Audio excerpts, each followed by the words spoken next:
പാചകവാതക പ്രതിസന്ധിയിൽ കടുത്ത നടപടികളുമായി ആന്ധ്രയിലെ ഹോട്ടലുകൾ. സ്വിഗ്ഗി സൊമാറ്റോ ഓർഡറുകൾക്കുള്ള ഇളവ് നിർത്തിവയ്ക്കും. തിങ്കളാഴ്ചകളിൽ ഹോട്ടലുകൾ അടച്ചിടാനും നീക്കം നടത്തുകയാണ്.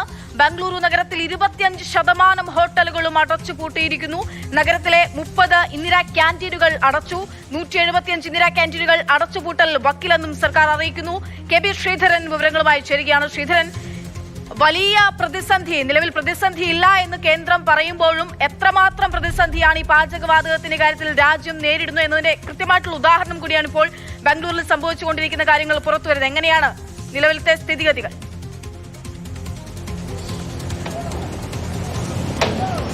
കർണാടകയിൽ, ആന്ധ്രയിൽ, തമിഴ്നാട്ടിൽ ഒക്കെ വല്ലാത്ത പാചകവാതക വിതരണത്തിൽ വല്ലാത്ത പ്രതിസന്ധി നിലനിൽക്കുന്നുണ്ട്. ഗാർഹിക സിലിണ്ടറുകൾ നൽകുന്നതിൽ നിയന്ത്രണമുണ്ടെങ്കിലും അത് കിട്ടാത്തൊരു സ്ഥിതി ഈ സംസ്ഥാനങ്ങളില്ല.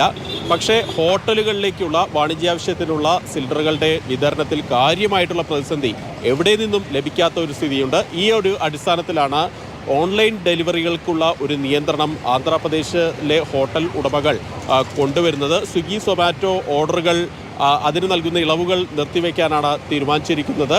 തിങ്കളാഴ്ചകളിൽ ഹോട്ടൽ അടച്ചിടാനും അവർ നോക്കുന്നുണ്ട്. പ്രതിസന്ധി തുടരുകയാണെങ്കിൽ ഒരുപക്ഷേ ഈ ആപ്പുകൾ വഴിയുള്ള ഓൺലൈൻ ഡെലിവറികൾ നിർത്തിവെക്കാനുള്ള തീരുമാനമാണ് ആന്ധ്രാപ്രദേശിൽ നിന്ന് വരുന്നത്. അതോടൊപ്പം തന്നെ കർണാടകയിൽ ബംഗളൂരു നഗരത്തിൽ ഒരു സ്ഥിതിയെടുത്താൽ ഏതാണ്ട് 30%, 25% ഹോട്ടലുകൾ നിലവിൽ തന്നെ പ്രവർത്തനം നിർത്തിവെച്ചിട്ടുണ്ട്.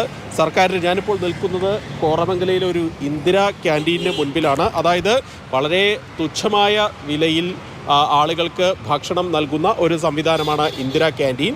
ഇതിൽ 30 ഇന്ദിരാ ക്യാൻറ്റീനുകൾ ഇതിനോടകം തന്നെ അടച്ചുപൂട്ടിയിട്ടുണ്ട്. ഈ കാണുന്ന ഇന്ദിരാ ക്യാൻറ്റീനും പ്രവർത്തനം നിർത്തി വെച്ചിരിക്കുകയാണ്.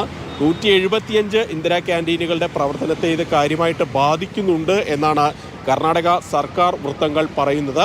കേന്ദ്ര സർക്കാർ വിഷയത്തിൽ, അതായത് ഇതിനെ ഒരു ജനങ്ങൾക്ക് ചെറിയ ചിലവിൽ തുച്ഛമായ വിലയിൽ നല്ല ഭക്ഷണം നൽകുന്ന ഈ സംവിധാനങ്ങൾ തുടരുന്നതിന് വേണ്ടി സർക്കാർ ഇടപെടൽ ഉണ്ടാകണമെന്ന് ഭക്ഷ്യ വകുപ്പ് മന്ത്രി കെ എച്ച് മുനിയപ്പ നേരത്തെ പറയുകയും ചെയ്തിട്ടുണ്ട്. അതുപോലെ ഹോട്ടലുകളിൽ ഈ സ്നാക്സ് ഐറ്റംസ്, വട, സമൂസ, അതുപോലെ പൂരി, കൂടുതൽ ഇന്ധനം ചിലവാകുന്ന വിഭവങ്ങൾ ഉണ്ടാക്കാൻ, അത്തരത്തിലുള്ള വിഭവങ്ങൾ ഉണ്ടാക്കുന്നത് നിർത്തി വെച്ചിരിക്കുകയാണ്.